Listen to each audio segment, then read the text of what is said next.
Menceritakan tentang sebuah kisah mengerikan yang terjadi turun-temurun di sebuah kota terpencil yang tidak disebutkan namanya. Di kala itu, ada seorang penyihir yang setiap tahunnya menghisap darah anak kecil demi bisa hidup abadi dan awet muda selama sisa hidupnya. Diawali dengan terbangunnya seorang anak bernama Nala, bersamaan dengan adiknya bernama Luna yang tengah kejam-kejam karena sebuah penyakit yang dideritanya. Orang tua mereka datang dan kemudian menyuntikkan sebuah alat ke belakang lehernya. Sang ibu mengkhawatirkan kondisi Luna yang sudah 3 kali mengalami kejang dalam 1 minggu terakhir. Tidak disebutkan apa penyakitnya, yang pasti semua organ tubuhnya mengalami gagal fungsi dan tidak ada pengobatan yang manjur. Dokter menyarankan untuk membawanya dan merawatnya di rumah sakit. Dan malamnya Nala mendengar pertengkaran kedua orang tuanya. Tentang kondisi Luna yang sudah tidak bisa diobati oleh dokter, mereka bertengkar membicarakan sesuatu yang bisa menyembuhkan penyakit yang diderita Luna. Akan tetapi, sang ayah tidak setuju dan menganggap itu solusi yang tidak masuk akal. Tidak diberitahu apa maksud sang ibu, Nala juga mendengar kalau mereka semua akan pergi ke sebuah kota terpencil demi kesembuhan penyakit Luna. Besoknya tampak semua sudah bersiap-siap untuk pergi. Akan tetapi, Nala tidak setuju dengan keputusan orang tuanya. Sang ayah datang dan merayu Nala kalau ini semua demi kebaikan adiknya. Mereka yakin kalau mereka bisa mencarikan bantuan untuk adiknya di sana. Ia juga diminta untuk membawa baju renang karena mereka akan sekalian berlibur. Mendengar hal itu, Nala langsung bersiap dan bergegas pergi bersama keluarganya. Singkat cerita, mereka telah sampai di kota terpencil yang ternyata mereka membawa Luna ke rumah nenek mereka. Sang nenek menyambut kedatangan mereka dengan sangat antusias. Kebahagiaan terlihat dari wajahnya setelah bertemu lagi dengan cucu-cucunya. Sang nenek memuji wajah Nala yang begitu cantik, mirip seperti ibunya. Dan semoga hanya parasnya saja yang mirip, ucap nenek. Ibunya langsung mengalihkan pembicaraan dan mereka semua langsung masuk ke dalam rumah nenek. Dan di dalam, Nala tak sengaja mendengar pembicaraan nenek dan ibunya tentang keputusan ibunya yang tidak pernah belajar dari kesalahan. Mereka berdua membicarakan tentang sesuatu yang bisa menyembuhkan suatu penyakit dan ibunya akan melakukan apapun demi keselamatan putrinya. Dan ketika makan malam, si nenek tiba-tiba bertanya kepada sang ayah, apakah ia yakin dengan tujuannya mengunjungi tempat ini? Si ibu kemudian memotong dan memintanya untuk membicarakan hal yang lain. Luna kemudian memberitahu kalau di tempat tinggal mereka ada sebuah wabah yang menyerang anak kecil. Akan tetapi mereka berdua masih belum terjangkit wabah tersebut. Si ayah juga mengatakan kalau orang tua pasti akan melakukan apapun demi anak-anaknya. Setelah itu, anak-anak masuk ke kamar yang sudah disiapkan oleh pembantu rumah tangga yang bernama Abigail. Dan sesaat sebelum tidur, Abigail menceritakan kisah legenda si kembar tiga yang sangat menyeramkan. Pada dahulu kala hiduplah 3 bersaudari. Saat mereka tidur di malam hari, penyihir jahat datang dan menghisap darah anak-anak sampai mengidap sebuah penyakit. Sedangkan si penyihir jahat itu bisa hidup dengan abadi. Setiap tahunnya si penyihir selalu kembali untuk menghisap darah salah satu anak kembar 3 itu, sampai membuat si anak tersebut sangat lemah dan mengidap berbagai penyakit. Dan setiap malam 2 anak lainnya berusaha mengusir si penyihir dengan meletakkan sebuah gunting di bawah kasurnya. Akan tetapi itu semua sudah terlambat. Untuk membantu anak-anak yang jatuh sakit, mereka mengunjungi penyihir tersebut dan mengusulkan kesepakatan serta mengajari mereka membuat el baka. Dan el baka bisa menyelamatkan nyawa mereka dari berbagai penyakit. Akan tetapi si penyihir meminta balasan berupa harta. El baka bisa dibuat dengan mengubur telur burung unta di sebuah tempat yang sudah disiapkan oleh si penyihir. Dan setelah 6 hari, telur itu akan menetas dan melahirkan makhluk yang berbentuk seperti anjing ataupun kucing. Bagaimanapun bentuknya, itu adalah el baka. Setelah itu, salah satu dari anak 3 bersaudari itu sembuh dan memberikan imbalan kepada si penyihir. Akan tetapi, si penyihir meminta kalau salah satu dari mereka harus ikut untuk menjadi pelayan si penyihir. Seiring berjalannya waktu, salah satu anak yang ikut si penyihir menemukan sebuah fakta kalau si penyihir itu adalah penyihir yang sama yang membuat adiknya sakit sejak awal. Dan si anak itu berencana untuk membunuh si penyihir itu. Tiba-tiba ibu mereka datang dan memarahi Abigail untuk tidak menceritakan kisah seram di desa mereka. Sedangkan Nala diminta untuk ikut ibunya karena ada satu hal yang ingin dibicarakan ibunya. Ibunya memberitahu kalau ibu dan ayah mereka akan pergi dan Nala diminta untuk menjaga Luna. Nala memberontak untuk tidak meninggalkannya di rumah ini. Ia mengatakan kalau tempat ini sangatlah tidak nyaman, apalagi keberadaan neneknya yang tidak membuatnya tenang. Ibunya terus memaksa tinggal di sini selagi ibu dan ayahnya mencari pengobatan alternatif untuk adiknya yang tengah sekarat. Dan besoknya, ibu dan ayah mereka pergi sesuai rencana. Sedangkan Nala dan Luna dijaga oleh si nenek. Disajikan satu hidangan potongan daging yang entah itu matang atau tidak, yang pasti Nala tidak mau memakannya, dan beralasan kalau dirinya adalah vegetarian. Kemudian si nenek memberitahu kalau di rumah ini mereka tidak membuang makanan. Dalam arti, mau tidak mau Nala harus memakannya. Sudah 1 hari semenjak ibu dan ayah mereka pergi. Luna mengkhawatirkan ibu dan ayahnya pergi dengan sengaja dan tidak akan pernah kembali lagi. Nala kemudian memberitahu adiknya untuk berpikiran positif dan semuanya akan baik-baik saja. Malamnya Nala mencoba mengirim pesan kepada ayahnya, akan tetapi di rumah neneknya tak ada satupun sinyal. Secara tiba-tiba, neneknya datang dan berbicara aneh seperti mengucapkan sebuah mantra. Jelas itu membuat Nala merasa sangat ketakutan. Setelah si nenek pergi, ia segera menutup dan mengunci pintu kamarnya.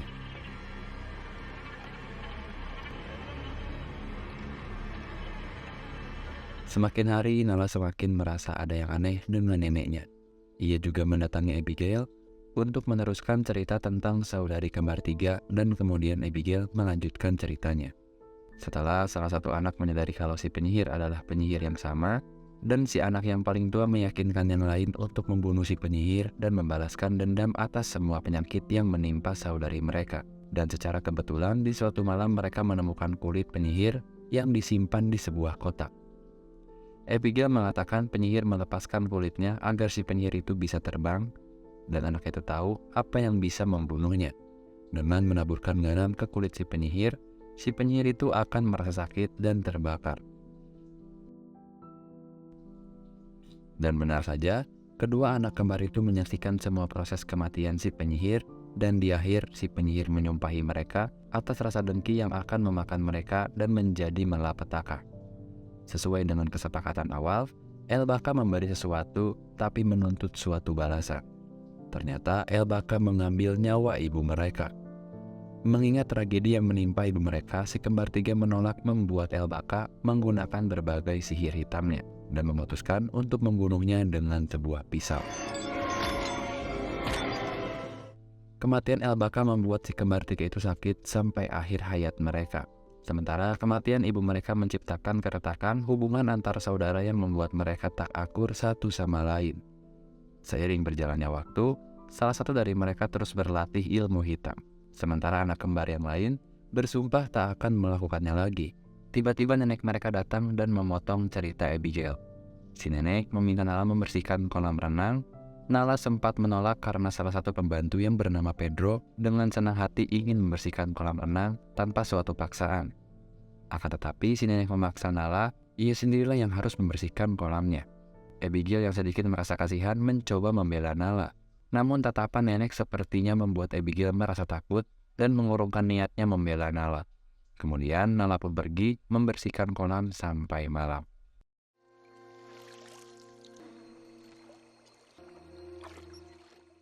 Dan setelah selesai, Nala teringat dengan kisah yang Abigail ceritakan.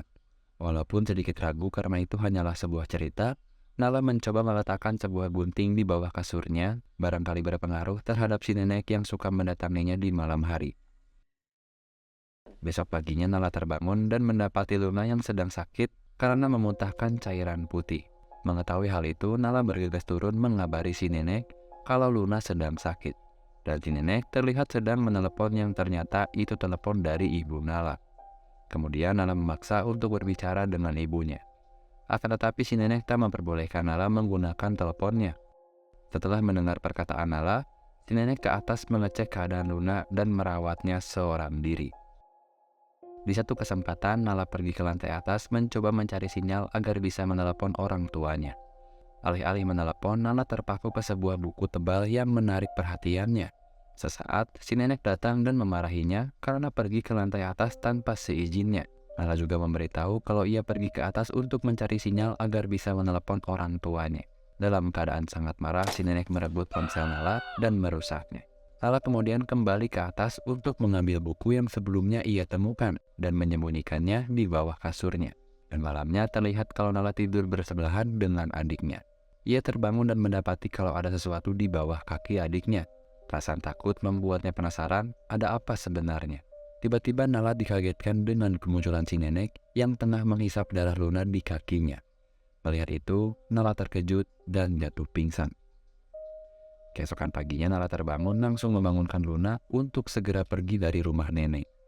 Mereka berdua kabur melewati hutan sampai di mana Luna terjatuh karena tak sanggup lagi melanjutkan perjalanannya. Sesaat Nala melihat kabin milik Abigail. Nala meninggalkan Luna dan mencoba meminta bantuan kepada Abigail. Akan tetapi, Abigail tengah berhubungan seksual dengan dilumuri darah di sekujur tubuhnya. Melihat itu, Nala mengurungkan niatnya dan segera kembali ke tempat Luna berada. Akan tetapi si nenek datang dan menemukan keberadaan Luna yang tengah kejang-kejang. Si nenek meminta Nala mengambilkan jarum suntik di rumahnya dan menyuntikkan ke belakang leher Luna sampai akhirnya Luna berhenti kejang-kejang. Nala yang sudah tak bisa menahan rasa sabarnya meminta si nenek untuk mengembalikan Luna yang sebelumnya dibawa ke kamarnya. Ia diperlihatkan pada Luna yang sangat mengkhawatirkan. Diinfus dengan sampel darah yang katanya itu adalah sampel darah milik ibunya. Secara bersamaan, Nala mendengar dering telepon, langsung berlari dan mengangkat telepon yang ternyata itu telepon dari ibunya. Di samping itu si nenek mengikutinya dan memotong kabel telepon agar Nala tidak bisa berbicara dengan ibunya. Kemudian Nala dikurung di sebuah ruangan bawah tanah dan di sana Nala mencari alat yang bisa merusak atau mendobrak pintu agar bisa keluar dari ruangan tersebut. Dan setelah berhasil keluar, Nala langsung ke kamar dan melepaskan infusan yang ada di tangan Luna. Secara mengejutkan, ternyata si nenek sudah ada di belakang, sudah mengawasinya sejak ia keluar dari ruangan bawah tanah. Nala mengambil gunting di bawah kasur dan menusukkan gunting itu di kaki neneknya. Kemudian Nala membawa Luna kabur ke tengah hutan. Di sana mereka berdua melihat pemandangan seperti sedang menjalani sebuah ritual. Nala meminta Luna untuk menunggu selagi ia meminta bantuan kepada Abigail. Akan tetapi Abigail tidak menjawab panggilan Nala. Merasa takut, ia kembali dan menyaksikan Abigail menyayat lehernya di hadapan semua orang. Nala merasa tak ada satupun orang yang bisa ia minta bantuan. Nala berlari, dan secara kebetulan Luna kejang-kejang membutuhkan jarum suntiknya. Nala mengeluarkan isi tasnya, dan sialnya jarum suntik untuk Luna tidak ada yang tersisa. Nala pasrah karena tak bisa melakukan apapun untuk Luna. Luna pun tewas setelah kejamnya berakhir. Di sisi lain terlihat kalau ada telur yang menetas, sembari seorang wanita yang melakukan sebuah tarian. Dan ternyata El Baka telah lahir. Dan secara bersamaan Luna terbangun dari kematian. Ia mengatakan kalau ia merasa sangat segar seperti terbangun di pagi hari. Mereka berdua pun melanjutkan pelariannya dan berhenti di sisi jalan hingga pagi hari. Sesaat kemudian sebuah mobil datang dan ternyata itu adalah ibu dan ayah mereka. Singkat cerita, Nala terbangun di kamar tepatnya di rumah neneknya.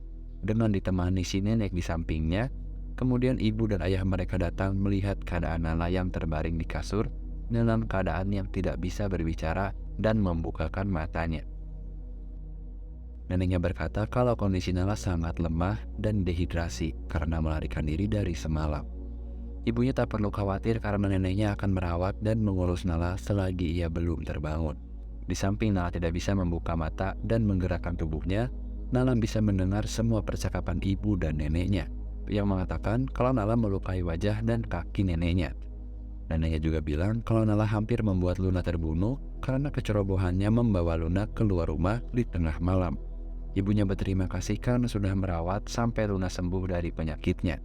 Di luar, Luna dibawa ke mobil dan bersiap untuk pulang. Secara kebetulan, ibunya melihat ada luka gigitan di kaki Luna. Ia pun kembali masuk mencari nenek Josefa untuk meminta penjelasan apa yang terjadi kepada putrinya.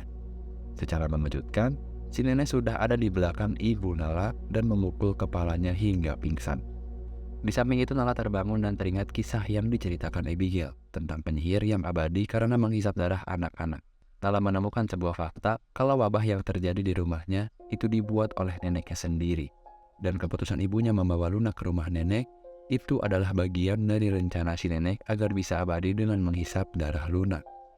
Di sisi lain, terlihat kalau si nenek membuka perban di wajahnya dan seluruh tubuhnya berubah menjadi lebih muda, seumuran dengan ibunya Nala. Rencananya berhasil untuk mengambil posisi dan bertukar tempat menjadi ibu Luna dan Nala. Dan di saat Nala hendak keluar rumah, terlihat kalau si nenek mendatangi Nala dan berhasil menipu Nala dengan berpura-pura menjadi nenek yang berwujud ibunya. Nenek berwujud ibunya mengatakan kalau Nala harus bersiap-siap dan mengganti bajunya. Setelah itu Nala pergi ke dapur dan mengambil satu plastik garam, lalu masuk ke kamar neneknya. Rasa kebencian yang sudah tidak bisa ia kontrol membuatnya tak ragu menikam neneknya yang sedang terbaring di ranjangnya. Ia juga menaburkan satu plastik garam hingga neneknya terbakar di atas ranjangnya sendiri. Dan setelah itu Nala berganti pakaian dan bersiap untuk pulang.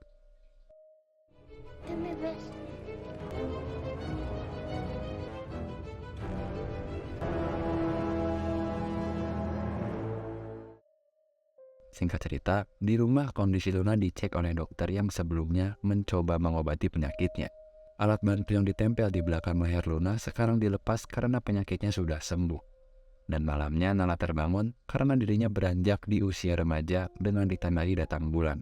Ia pergi ke kamar mandi dan menemukan sebuah kotak yang sebelumnya dibawa di atas mobil ayahnya. Ia membuka kotak itu dan terkejut karena di dalamnya ada sebuah makhluk yang ternyata itu adalah El Baka. Kemudian Nala didatangi makhluk tanpa kulit yang ternyata itu adalah neneknya. Di malam itu Nala tersadar kalau yang berwujud ibunya itu adalah neneknya. Dan Nala tersiksa dalam pelukan nenek penyihir yang berwujud ibunya sendiri.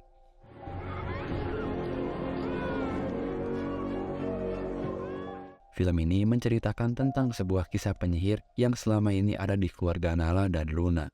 Di awal, ibunya membawa Luna ke rumah neneknya untuk berobat, dan mereka pergi selama 6 hari untuk mencari pengobatan alternatif. Dalam kata lain, mereka melakukan ritual pembuatan El Baka demi kesembuhan penyakit putrinya. Terlihat setelah Luna terbangun dari kematiannya, lahir sebuah makhluk yang ternyata itu adalah El Baka. Dan itu semua dibuat oleh ibu dan ayahnya demi keselamatan putrinya. Sedangkan ritual yang dijalankan oleh warga di sana beserta kematian Abigail dan Pedro itu adalah tuntutan balasan yang dilakukan nenek Josefa sebagai tuntutan kelahiran El Baka. Seperti yang diceritakan oleh Abigail, kematian ibu kandung mereka adalah balasan dari penyembuhan penyakit yang diderita Luna. Dan Nala secara tidak sadar membunuh ibunya sendiri yang sengaja dipakaikan perban di wajah dan pakaian layaknya seperti neneknya sendiri. Sedangkan foto album milik neneknya terlihat kalau ibu, nenek beserta nenek buyut mereka ternyata 3 wanita itu adalah saudari kembar 3 yang diceritakan oleh Abigail. Dalam arti, salah satu wanita di foto itu bukanlah ibu mereka, melainkan mereka semua adalah saudari kembar 3 yang diceritakan oleh Abigail. Dan yang di tengah adalah nenek Josefa yang selama ini mempelajari ilmu hitam dan menjadi seorang penyihir. Entah sudah berapa kali ini terulang, yang pasti ketika Luna memiliki seorang anak di masa depan, nenek yang berwujud ibunya akan menua dan memberikan penyakit yang sama seperti yang dialami oleh Luna. Dan kemudian Luna berobat ke ibunya sendiri, dan ibunya akan menukar posisi Luna sebagai ibu dari anaknya Luna. Semuanya akan terulang lagi, dan si nenek Josefa akan hidup abadi sampai kapanpun.